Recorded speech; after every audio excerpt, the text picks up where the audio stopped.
Hey guys, Demoghost here, and I know I'm a little late with this video, but I just had trouble collecting all my thoughts and getting them into words. I don't know, I think this quarantine has got my brain a bit loopy, so this video is coming out a little bit later than I wanted it to, but I want to talk about Guilty Gear Strive. After playing the Guilty Gear Strive beta, I think there's a lot to talk about, and a lot of people have already discussed a lot of things in the game, but I think there's a lot of things that I would like to discuss that other people haven't really talked about, so let's get into it.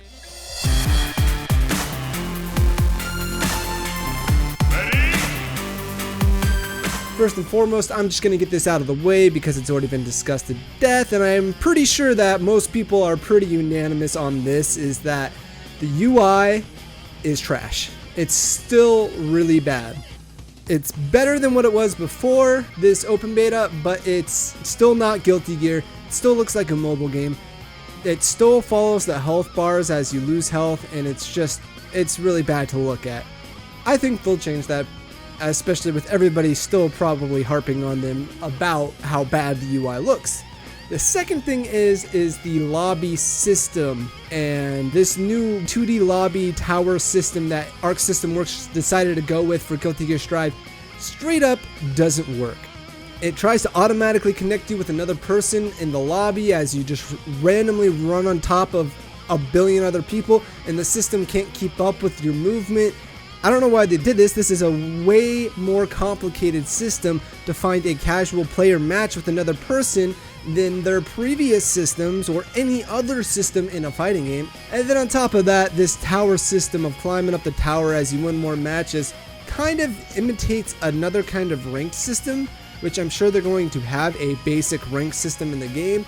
And that doesn't make sense to me to have that system in for the player matches, like the matches you're supposed to play to not play ranked. And for the longevity of the game, this isn't going to really work because it's going to limit the amount of players you can randomly match up with, because if you keep winning, you're going to go up to higher and higher towers, which means you can't play with the lower level players unless everyone just decides to go to the very top of the tower and play each other there. So the current lobby system just simply doesn't make any sense. It doesn't work, and it's atrocious. Hopefully they'll change this, but I have my doubts that this is going to actually change, since it seems like they've already dumped so much time into making this current lobby system. But we'll see. They might just go back to the arcade cabinets of the other Arc System Works games that, I mean, it works fine for the most part, so that wouldn't be the worst thing to happen if they just do that. But now I want to get into the nitty-gritty of the game. So to start, let's talk about how the game feels. The game feels really fun to play when you actually get into a match and play against another player, and the delay-based netcode isn't screwing everything up, which won't be in the main game, by the way. Anyways, it feels fun to play. It's fast-paced. I mean, it's slightly slower than Guilty Gear Xrd was, but it's still overall fast-paced game, and it's really fun and chaotic. It still has that Guilty Gear kind of feel to it. But of course, if you're looking for a Guilty Gear Xrd 2 kind of game, this is not that game. It is very, very different. It is a very different game, but still feels like Guilty Gear. And I think one of the things that makes it feel a little bit slower than Xrd, I think this is the biggest thing that makes it feel slower, is the air dash. For some strange reason, they decided to add a delay to the forward moving air dash that just makes that feel so bad to play. Like, it makes it a hell of a lot more predictable when you're trying to air dash for an overhead kind of mix-up thing. And it kind of feels like you're being punished for trying to play offensive and trying to get in there on your opponent, especially because the back air dash does not have any sort of delay. It's really fast.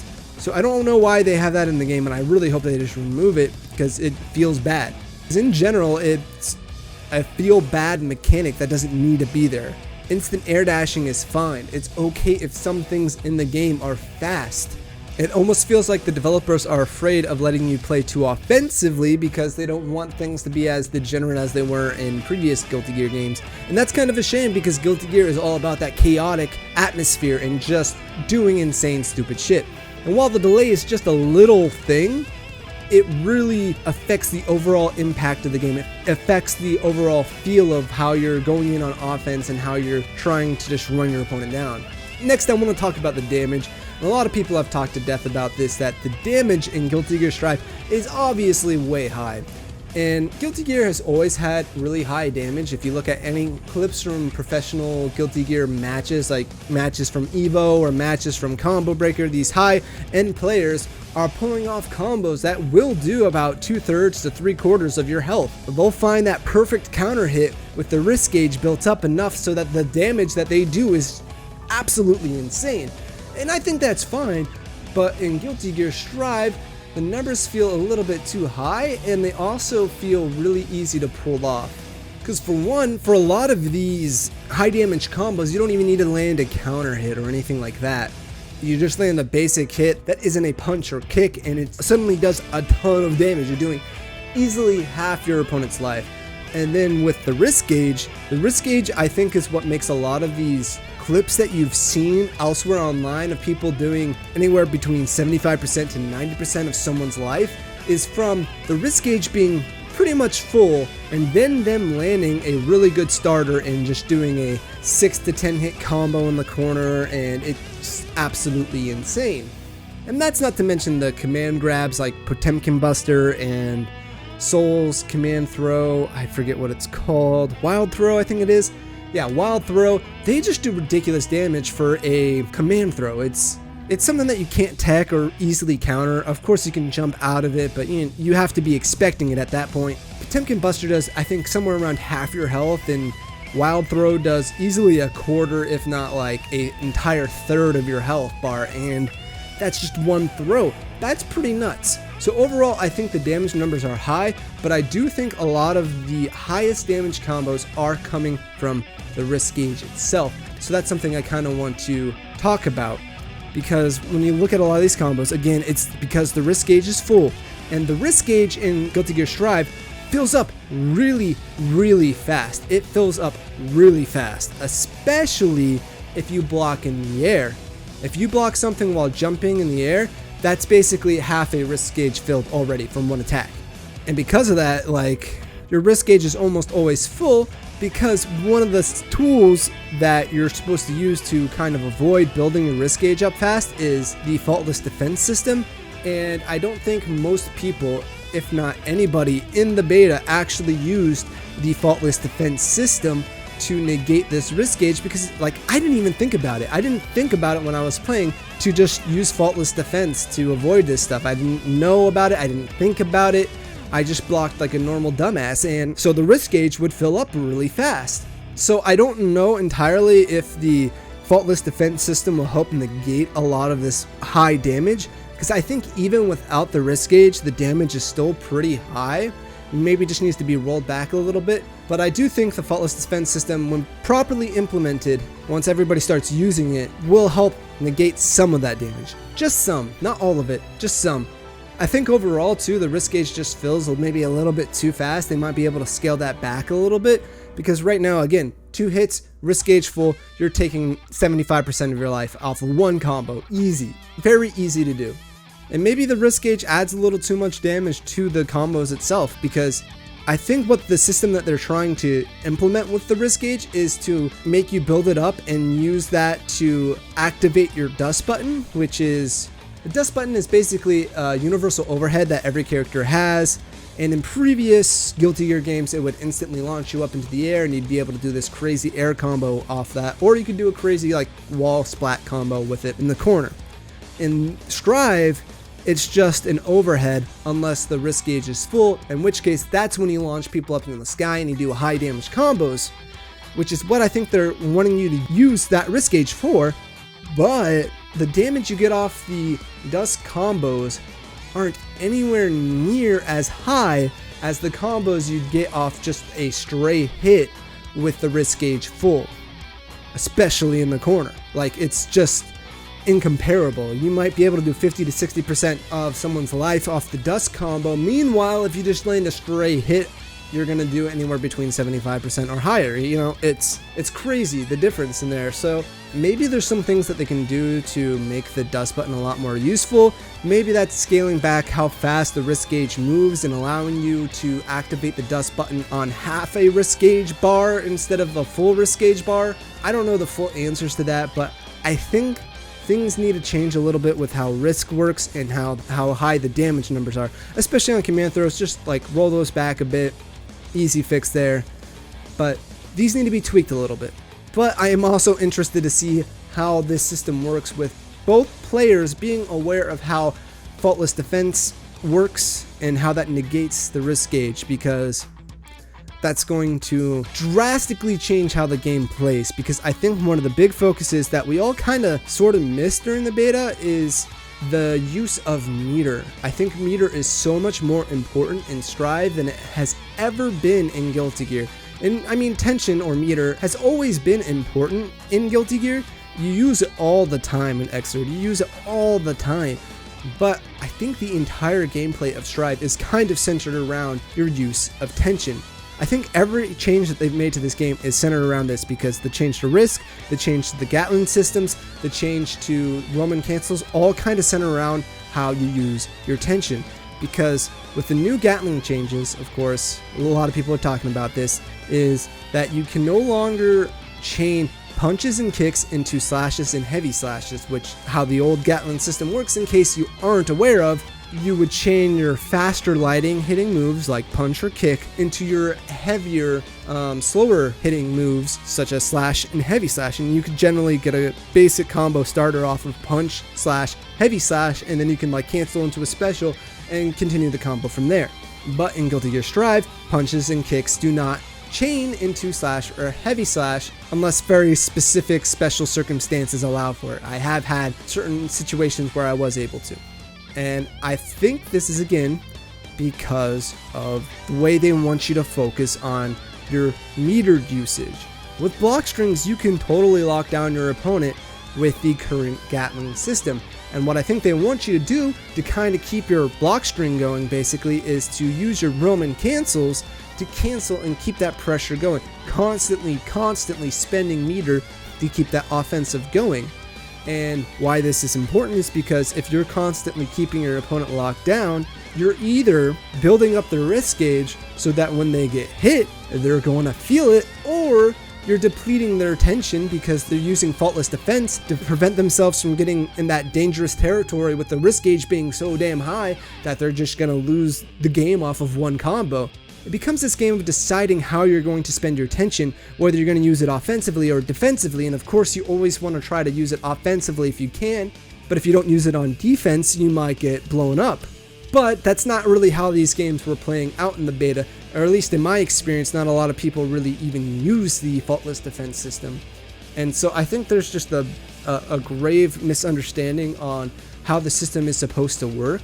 Especially because a lot of players so far that have been playing it might be coming from older Guilty Gear games where I don't really feel like this is how Guilty Gear Xrd necessarily works. You still use faultless defense on defense, but it's usually to negate chip damage, and you can oftentimes find ways to prevent yourself from using all your tension on just faultless defensing.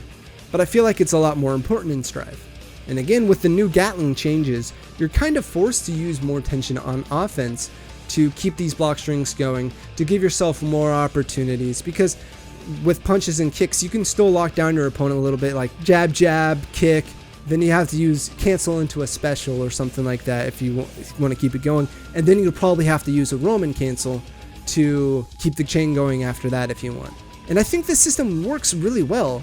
It's just very different from previous Guilty Gear games, and it's not like I hate the old Gatling system, because I think the old Gatling system is fantastic, it's great. But I also like this new Strive system, and I think there's a lot to get out of it, and it's just a matter of using the system correctly, and then them also going through the changes of the number tweaking with the damage and the risk gauge and all that stuff. I think that will improve this system a little bit better. I don't think this is a complete garbage system. I think it's good and it's fun once you get used to it, and there's a lot to get out of it, and there's a lot of things to discover. I think we barely scratched the surface with what we can get out of this system in the beta. And maybe players better than me have discovered a lot more about the system than I have, and maybe they think otherwise, but as far as I can see, there's still a lot more things to discover. And a lot of it comes from what I also want to discuss is the Roman cancel changes and the things that they've added to Roman cancel that are just freaking cool. Like, the Roman cancel is probably the best thing in Guilty Gear Strive, And to clarify, Roman cancels have been in previous Guilty Gear games. It's one of Guilty Gear's kind of staples. It's what's allowed Guilty Gear to be so flexible and creative with their combo systems, with their block strings, and just the way you do offense and defense in general. But they changed it up quite a bit actually in Strive. So for one, it's all universally going to cost 15 tension, which in Xrd, there was a billion different Roman cancel colors, Roman cancels that did different things, and they would cost different tension. And to be honest, I never even understood all of that. I just hit Roman cancel when I thought it was good to use it. And that made it kind of confusing to kind of wrap your head around unless you take a deep dive and figure everything out, obviously. You'll be fine with it, but it's a lot more to learn. And they just kind of said everything's going to cost 50 tension. It's just going to cost 50 tension if you hit that Roman cancel button. And I think that's good. But then they also went further and changed the way Roman cancels work in general. Like if you use Roman cancels in a combo, you're not just going to stop time for a bit and cancel your whatever animation you're doing so you can do something else. It's going to have like this mini burst effect where it knocks the opponent up and back, which especially in the corner can allow for some very creative, like very great combo extensions. And I kind of like the way it works. It can kind of allow for different combos than you would be able to do before. They've also added a slowdown effect to Roman cancels. If you're not touching someone and you do a Roman cancel, the Roman cancel will again do that little mini burst because it's all kind of centered around this little mini burst effect.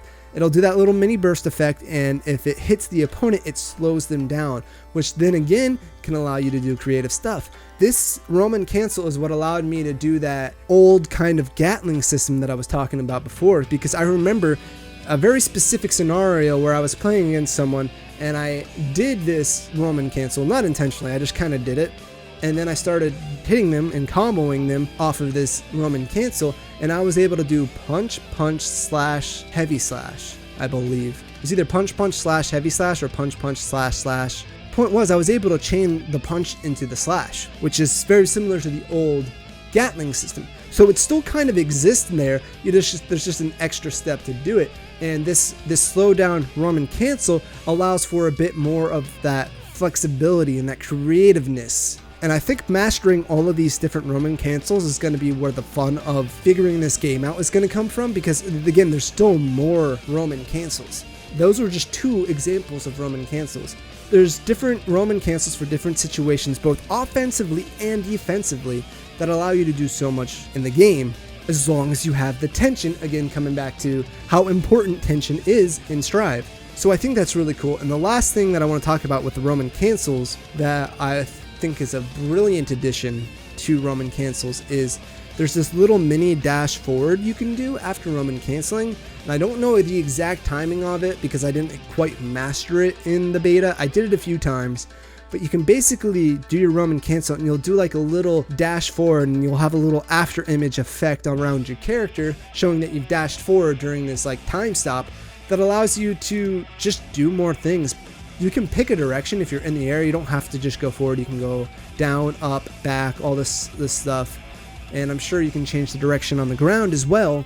But it can allow you to do more things that you normally wouldn't be able to. Like if you're in a combo and you do the Roman cancel, maybe the knockback would send them a bit too far normally. But if you do the dash forward, suddenly you're within range to do a certain move you weren't able to do before. And that can allow you to do a bigger damage combo. It's just a really cool system. I really like it.